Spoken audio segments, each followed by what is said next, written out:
안녕하세요. 사연을 시작하기에 앞서 구독과 좋아요 부탁드려요. 감사합니다. 사연 시작해 볼게요. 처음 그를 만났을 때의 설렘을 아직도 기억해요. 따뜻한 미소와 다정한 목소리, 그리고 저를 바라보는 그 눈빛에 완전히 빠져버렸죠. 사랑에 빠지는 건 정말 쉬운 일이었어요. 우리는 꽤 짧은 연애 기간을 거쳐 결혼을 했습니다. 그때만 해도 저는 이 결혼이 평생 행복할 거라고 믿었어요. 결혼식 날 시어머니는 눈물을 흘리셨어요. 내 아들을 잘 부탁한다며 제 손을 꼭 잡으셨죠. 홀로 아들을 키우신 시어머니의 모습에서 저는 강인함과 헌신적인 모성애를 느꼈습니다. 그래서 결혼 후 시어머니와 함께 사는 것도 자연스럽게 받아들였어요. 새 가정을 꾸리는 일은 쉽지 않았지만 사랑하는 사람과 함께라면 어떤 어려움도 이겨낼 수 있다고 생각했으니까요.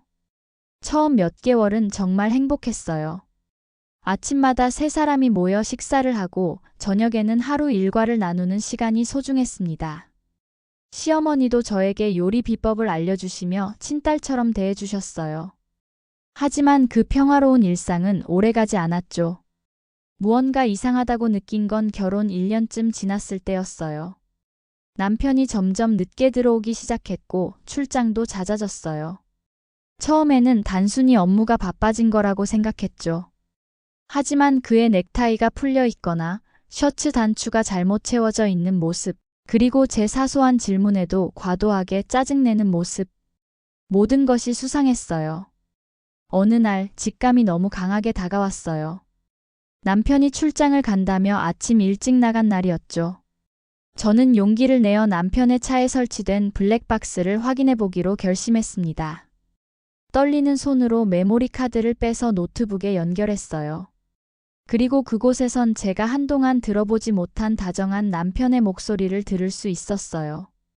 남편은 그녀를 다정하게 부르며 곧 모든 걸 정리할게. 기다려줘. 라고 말하고 있었어요. 가슴이 무너져 내리는 것 같았어요. 숨을 쉴 수가 없었죠. 그날 밤 저는 눈물로 베개를 적셨습니다. 남편이 출장에서 돌아오기를 기다렸죠. 그리고 용기를 내어 남편에게 물었어요. 민지가 누구야? 그의 얼굴이 창백해졌어요. 처음에는 부인하려고 했지만 제가 증거를 보여주자 더 이상 숨길 수 없었나 봐요. 그는 모든 것을 실토하더군요. 6개월 전부터 회사에 새로운 여직원과 관계를 맺고 있었다고요. 그녀는 부유한 집안 출신으로 저와는 다르게 세련되고 매력적인 여자라고 하더라고요. 그냥 일시적인 감정이야. 곧 정리할 거야. 라고 말했지만 그러기엔 꽤 깊어 보이는 관계였어요. 가장 충격적인 건 시어머니의 반응이었어요. 남편의 불륜 사실을 알게 된 시어머니는 오히려 저를 무자비하게 탓했습니다. 이게 다 내 탓이야. 여자가 남편을 제대로 붙잡지 못했으니 바람이 나지. 네가 좀 더 예쁘게 꾸미고 살림과 남편 관리를 잘했으면 이런 일이 없었을 거야. 내 아들이 왜 다른 여자를 찾겠어? 네가 부족하니까 그런 거지. 얼마 후 끔찍한 일이 벌어졌어요. 시어머니는 제 짐을 현관으로 던져놓고 저를 거실로 불러 앉혔어요. 그리고는 얼굴에 손가락을 들이대며 말했습니다. 이제 내 역할은 끝났다. 그 여자는 집안도 좋고 돈도 많은 데다 교양도 있어. 우리 아들에게 딱 맞는 여자야. 당장 내 짐 챙겨서 나가. 우리 아들 앞길 막지 말고. 너무 충격적이었죠. 1년 넘게 함께 살면서 딸처럼 대해준다고 생각했는데 결국 저는 아들의 행복을 위한 희생양에 불과했던 거예요. 시어머니는 제 옷가지들을 쓰레기 봉투에 담아 현관에 던져놓고 제가 결혼 전부터 가지고 있던 보석함마저 뒤져 이건 우리 아들이 준 거니까 두고 가라며 빼앗았어요. 친정은 형편이 좋지 않아 의지할 수도 없었지만 제 자존심이 이런 대우를 받아들일 수 없었습니다. 알겠습니다. 지금 당장 나가겠습니다. 담담하게 대답했지만 제 안에서는 분노의 불길이 타오르고 있었어요. 쓰레기 봉투에 담긴 몇 안 되는 제 물건들을 들고 현관문을 나서는 순간 시어머니가 등 뒤에서 말했어요. 가서 똑바로 살아. 우리 아들 앞길 막지 말고. 그는 미안하다는 말만 반복했어요. 시어머니는 제게 줬던 물건들까지 다시 가져가라며 저를 문 밖으로 쫓아냈습니다. 제가 입고 온 옷과 몇 가지 개인 물품만 챙긴 채 저는 그 집을 떠났어요. 친구의 집에서 며칠을 신세진 후 작은 원룸을 구해 새 출발을 시작했습니다. 카페에서 아르바이트를 하며 생계를 이어갔어요. 매일 밤 이불을 덮고 울면서도 다짐했죠. 반드시 성공해서 보여주겠다고요. 제가 카페에서 일하면서 깨달은 게 있었어요. 저는 디저트 만드는 것을 정말 좋아했고 또 꽤 소질이 있었던 것 같아요. 손님들이 제가 만든 디저트를 맛있게 먹는 모습을 보면 가슴이 따뜻해졌죠. 그래서 결심했어요. 언젠가 제 가게를 열겠다고요. 2년 동안 저는 미친 듯이 일했어요. 낮에는 카페에서 일하고 밤에는 제과제빵 학원에 다녔습니다. 휴일에는 새로운 레시피를 연구했고 모든 돈을 모았어요. 가끔 친구들이 걱정했죠. 너무 무리하는 거 아니야? 하지만 저는 멈출 수 없었어요. 이 일이 저를 살게 했으니까요. 드디어 그날이 왔습니다. 작지만 깨끗한 제 디저트 카페 달콤한 위로를 오픈하는 날이었어요. 위치는 좋지 않았지만 저만의 특별한 레시피와 정성으로 승부를 걸었습니다. 처음에는 손님이 많지 않았어요. 하지만 제 디저트를 맛본 손님들이 입소문을 내기 시작했고 한 달 후부터는 주말에 줄을 서서 기다릴 정도가 되었어요. 반년 후 유명 맛집 블로거가 제 가게를 소개했고 그때부터 정말 대박이 났어요. 손님들이 끊이지 않았고 예약은 2주 전부터 해야 했죠. 1년 후에는 가게를 확장했고 직원도 5명이나 고용했습니다. 2호점 오픈 계획도 세웠어요. 제 삶은 완전히 달라졌습니다. 이제는 성공한 사업가가 되어 있었어요.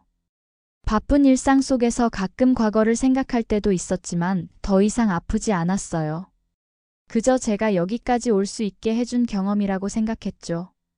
전 남편과 시어머니에 대한 소식은 전혀 들을 수 없었어요. 솔직히 궁금하지도 않았고요.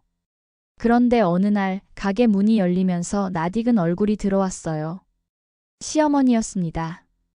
2년 전보다 훨씬 늙어 보였고 초라한 옷차림이었어요. 저를 보자마자 눈물을 글썽이며 다가왔습니다. 얘야, 정말 네가 맞구나. 저는 차갑게 대답했어요. 무슨 일로 오셨나요? 시어머니는 한참을 말을 잇지 못하다가 결국 모든 것을 털어놓았어요.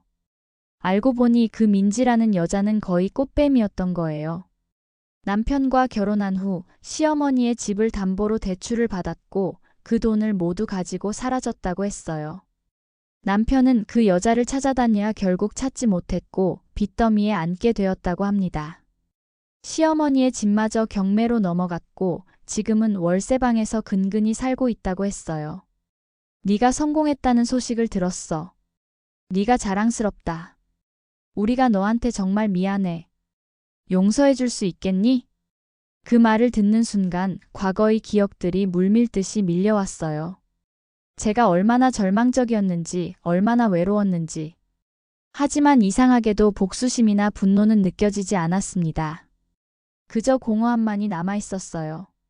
어머니, 죄송하지만 저는 이미 그 과거를 다 잊었어요. 지금의 제 삶이 너무 소중하고 행복해요. 돌아갈 생각은 없습니다. 어머니는 한동안 말없이 울더라고요. 가게 문이 다시 열리고 전 남편이 들어왔습니다. 훨씬 수척해진 모습이었지만 여전히 그 눈빛은 알아볼 수 있었어요. 그는 저를 보자마자 달려와 무릎을 꿇었습니다. 유진아, 정말 미안해. 내가 너무 어리석었어. 네가 얼마나 소중한 사람인지 몰랐어. 다시 한 번만 기회를 줄 수 없을까? 그의 눈에는 진심이 담겨 있었어요. 하지만 이미 늦었죠. 전 더 이상 누군가에게 의존하는 약한 사람이 아니었어요. 민석 씨, 이제 와서 무슨 말을 하는 거죠? 어머니께서 다 말씀해 주셨어요. 당신들의 상황이 안타깝긴 하지만 그건 당신들의 선택의 결과예요. 내가 쫓겨났을 때 당신들 중 누구도 저를 걱정해 주지 않았잖아요. 남편은 계속해서 용서를 구했고 시어머니도 눈물로 호소했어요. 하지만 제 마음은 이미 단단히 닫혀 있었습니다. 지금 저한테 와서 도움을 청하는 게 얼마나 뻔뻔한 일인지 아세요? 내가 내쫓겼을 때 친정도 형편이 어려웠어요. 하지만 당신들은 신경도 쓰지 않았죠. 남편의 바람이 여자 잘못이라며 저를 비난했고요. 잠시 침묵이 흘렀습니다. 그들의 눈에는 후회와 절망이 가득했어요. 제 마음 한구석에서는 그들을 도와주고 싶은 마음도 있었지만 더 큰 부분에서는 그들의 태도에 대한 분노가 남아 있었습니다. 죄송합니다만 저는 이제 제 인생을 살고 있어요. 당신들과는 이미 끝났어요. 그리고 잠시 숨을 고르고 말을 이었습니다. 저는 당신들을 용서하지 않아요. 하지만 미워하지도 않아요. 그저 제 삶에서 완전히 지워버렸을 뿐이에요. 어머니와 전 남편은 한동안 더 머물렀지만 결국 빈손으로 돌아갔어요. 가게 문이 닫히는 소리와 함께 저는 깊은 숨을 내쉬었습니다. 지나온 시간들이 주마등처럼 스쳐 지나갔어요. 얼마나 많은 눈물을 흘렸는지, 얼마나 많은 밤을 뒤척였는지. 하지만 지금의 저는 강해졌습니다. 더 이상 누구에게도 의존하지 않고 스스로의 힘으로 일어선 독립적인 여성이 되었어요. 그들에게 1원 한 푼 주지 않은 것이 후회되지 않았습니다. 때로는 단호함이 최선의 선택인 법이니까요. 그날 이후로 어머니와 전 남편은 다시 나타나지 않았어요. 그들이 어떻게 지내는지는 알 수 없지만 더 이상 제 삶과는 상관없는 일이었습니다. 이제 저는 과거에 얽매이지 않고 오직 앞만 보고 달릴 준비가 되어 있었습니다. 어쩌면 이것이 진정한 복수가 아닐까요? 나를 버린 사람들에게 내가 얼마나 강하고 성공적인 삶을 살 수 있는지 보여주는 것. 그것보다 더 달콤한 복수는 없을 테니까요. 가끔 가게 창문 너머로 노을을 바라보면 예전의 아픔이 희미하게 느껴질 때가 있어요. 하지만 그 아픔조차도 지금의 저를 만든 소중한 경험이라고 생각합니다. 제가 만드는 디저트처럼 인생도 쓰고 달콤한 맛이 어우러져야 더욱 깊은 맛을 내는 것 같아요.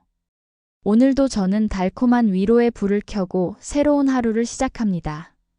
이제는 누구의 아내도 며느리도 아닌 오직 나로서의 삶을 살고 있어요. 그리고 이 삶이 정말 행복합니다. 제 긴 이야기를 끝까지 들어주셔서 감사합니다. 구독과 좋아요, 알림 설정까지 잊지 마세요.